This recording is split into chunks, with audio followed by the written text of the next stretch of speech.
Saya mengatakan ada 5 konsep dasar ta'aruf. Yang pertama, lihatlah sesuatu yang menarik dari lawan jenis yang akan kita menikah dengannya. Bismillahirrahmanirrahim. Yang pertama, apa hukum akhwat memakai baju dan rok, bukan gamis? Lalu bagaimana dengan mukena yang ada atasan dan bawahannya, Ustaz? Jazakallah khair. Ini kita rincikan dulu.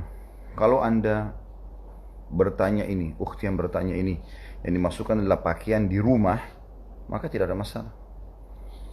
Dan di depan mahram Anda, ya kan? Tidak ada masalah semua itu. Mukena pun kalau dipakai sholat boleh. Tapi kalau yang Anda tanyakan adalah memakai di luar rumah, maka ini butuh rincian. Seperti apa dulu?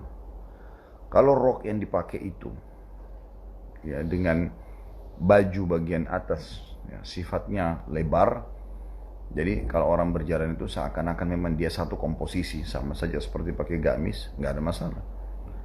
Tetapi kalau yang dimaksud sini rok sempit membentuk badan, tambah lagi baju yang sempit membentuk badan, seperti sebagian muslimah, semoga Allah berikan hidayah, dia pakai sudah roknya ketat atau pakai celana ketat, plus lagi baju yang pendek dan ketat gitu kan. Jilbab juga hanya dililit saja di bagian kepala, seakan-akan tidak menggunakan pakaian. Aurat terbukanya langsung kulit kita, ya, yang dilarang oleh Allah SWT untuk perlihatkan, atau memang dia menggunakan atau ya mengenakan pakaian tapi pas, ngepres, ya, sehingga membentuk lengkukan-lengkukan badan, maka itu, ya, yang dimaksud juga dengan memperlihatkan aurat, dan itu hukumnya haram, termasuk bagian daripada dosa besar. Allahu a'lam. Yang selanjutnya, Ustaz, bolehkah seorang istri bekerja? Profesi saya bidan. Boleh.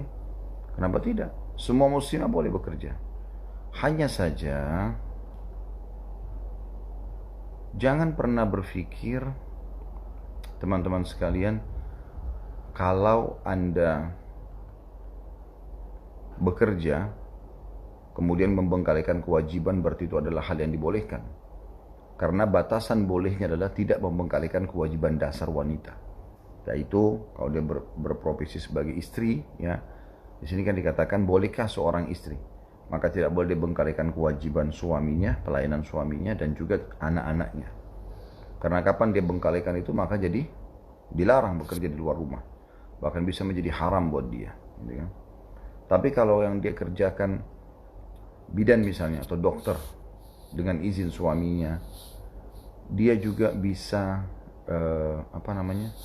melakukan banyak hal lah, ya, dalam arti kata dia bisa membantu masyarakat, membantu pemerintah, dan suaminya ridho, ya. Dia bisa menyelesaikan pekerjaan utamanya di rumah, anak-anaknya tidak terbengkalai, lalu kemudian dia keluar. Contoh misal begini, seorang bidan, dia keluar rumah pada saat anaknya sudah ke sekolah semua, suami juga sudah pergi ke tempat kerja. Misal mereka beraktivitas dari jam 8 pagi misalnya, contoh. Nah, di sini dia keluar misalnya jam 9 pagi, contoh. Jadi kalau itu betul terjadi dan dia kembali ke rumah pada saat suami dan anak-anaknya belum pulang, sehingga dia sudah ada menanti mereka, menyiapkan makan mereka, pakaian mereka, segala macam, kenapa tidak? Silahkan saja. Di zaman Nabi SAW ada banyak wanita yang, ada bahkan wanita yang pekerjaannya khusus menjadi perawat memang, seperti ibu misalnya bidan, ya. Walaupun di zaman dulu, di zaman fase awal Islam itu, hampir semua muslimah diajarkan metode yang dasar dalam pengobatan, ya. Seperti waktu Umar bin Khattab radhiyallahu anhu menemukan ada seseorang yang kebetulan istrinya mau melahirkan, gitu kan.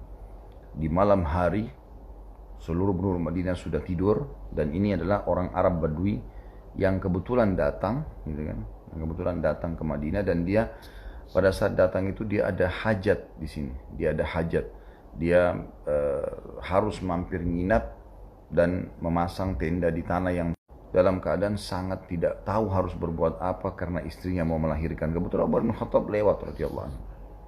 Lalu Umar pun berkata kepadanya, ada apa denganmu? Dia bilang, istri saya mau melahirkan tapi tidak ada yang bantu. Maka Umar bin Khattab pulang ke rumahnya, memanggil istrinya, yang pada saat itu adalah ratu. Ya, kalau Umar bin Khattab raja pada saat itu. Tengah malam dipanggil untuk membantu melahirkan wanita yang tidak dikenal tadi di pinggir kota Madinah. Dan itu dilakukan. Jadi Allah alam kita kembali kepada pengerucutan materi tadi atau pertanyaan ini. Jadi boleh saja ibu bekerja, tapi sebagaimana tadi saya sudah bahasakan, usahakan tidak membengkalikan kewajiban utamanya. Ya seperti itu. Kemudian Ustaz, bagaimana cara bertemu jodoh apabila dalam agama juga harus tidak banyak teman laki-laki? Bagaimana saya berikhtiar selain cara ta'aruf? Luar biasa, banyak sekali caranya. Konsep yang ukhti sampaikan ini adalah konsep orang-orang non-muslim.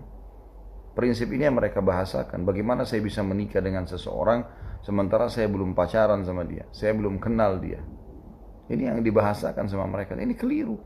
Ya. Saya sudah sampaikan, ukhti dan akhi yang mulia, semoga Allah menjaga Anda dalam ketaatan. Saya mengatakan ada 5 konsep dasar ta'aruf.